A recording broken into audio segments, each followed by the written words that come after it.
Imagine you are standing in an underground bunker 300 feet below the Iranian desert. The walls are solid rock. The air smells like metal and diesel. Outside, nobody knows you exist. You are one of thousands of soldiers inside the most secretive missile force on the planet. Iran's missile program has missiles that can reach 14 countries without moving an inch. And today, we're going inside every single rank, from the very bottom all the way to the man who presses the button. What's going on, everyone? Welcome back. Today, we're doing something different. Something that most people in the world don't even know exists. Iran has one of the largest and most advanced missile programs on Earth. Not just a few rockets on a truck. We're talking thousands of ballistic missiles, cruise missiles, hypersonic weapons, all operated by a military branch so secretive they don't even publicly announce their drills until after they happen. This is the Islamic Revolutionary Guard Corps Aerospace Force, the IRGC. And today, we're walking through every rank, what your life looks like, what you do every single day, what you carry, what you're responsible for, and what it actually feels like to be that person. Let's start at the very bottom. You are 18 years old, maybe 19. You didn't really choose this. In Iran, military service is mandatory for men. But somehow, you ended up here, not in a regular army base, but in an IRGC facility, somewhere in a province you'd rather not name. Your first week, you don't touch a missile. You don't even see one. You clean floors. You do drills in the desert heat. You memorize codes, protocols, and safety procedures that feel like a foreign language.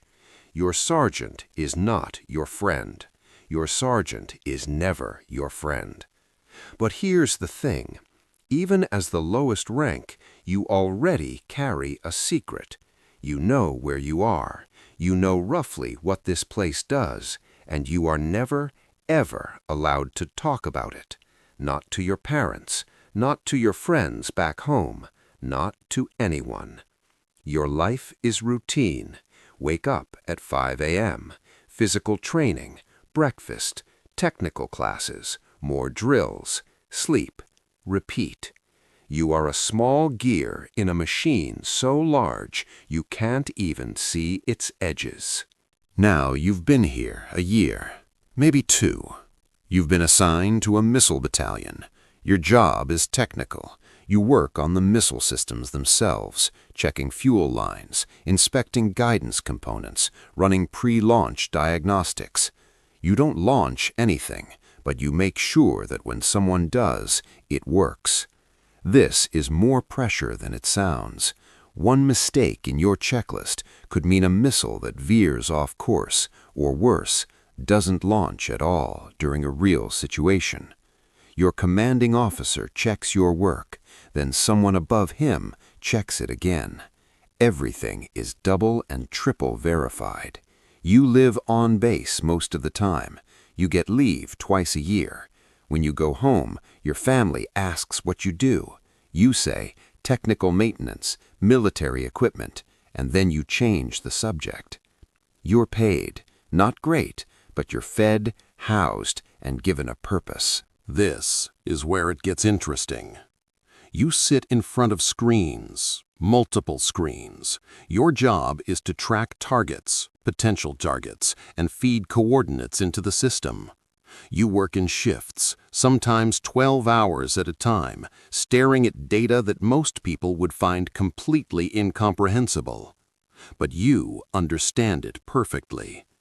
You know which satellite is passing overhead. You know the radar signatures of foreign aircraft. You've been trained to detect incoming threats and, in the same breath, trained to calculate strike windows on targets hundreds of kilometers away. You don't decide if something gets launched. That decision is way above you. But the data you provide, That feeds directly into the decision. You carry that weight quietly. Now, you command a unit, a full missile battery. This means you are responsible for anywhere between 4 and 12 launch vehicles, their crews, their readiness, their positioning, and their security.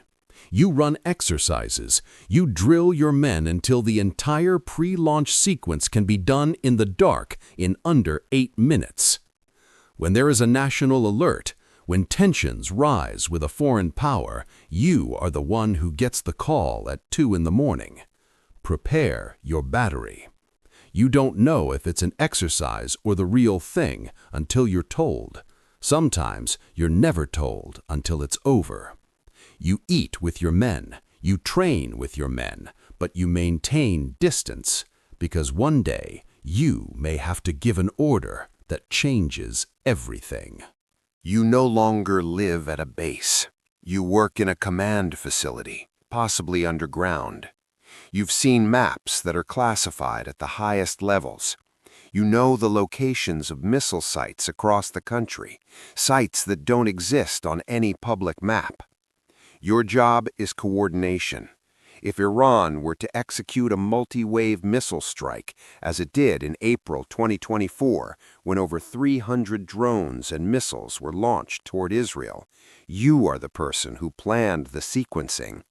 Which missiles launch first? Which targets are prioritized?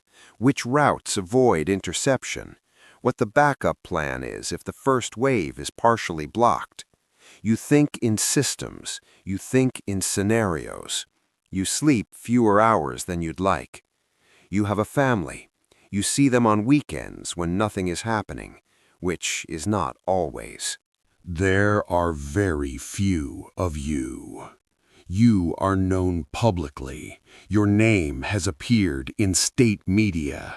Foreign intelligence agencies have a file on you. You know this. You brief senior government officials. You sit in rooms with ministers and commanders, and sometimes, reportedly, with the supreme leader's advisors directly. The missiles you oversee include the Shahab series, the Fatah hypersonic missile, the Khaybar-Shikan, weapons that travel at speeds that give adversaries less than 12 minutes of warning time.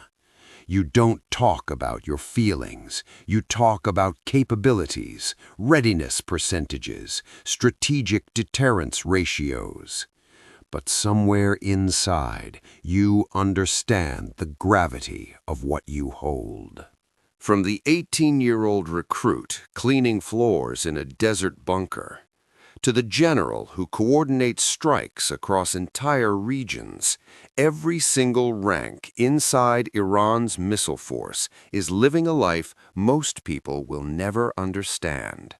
Layers of secrecy, years of training, a mission they believe in completely, or at least have committed to completely.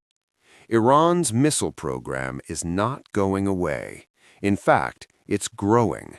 And now you know what it looks like from the inside, rank by rank. If you want to see more videos like this, hit subscribe. We do this for every military, every country, every branch. And drop a comment. Which country's military rank breakdown do you want to see next? I'll see you in the next one.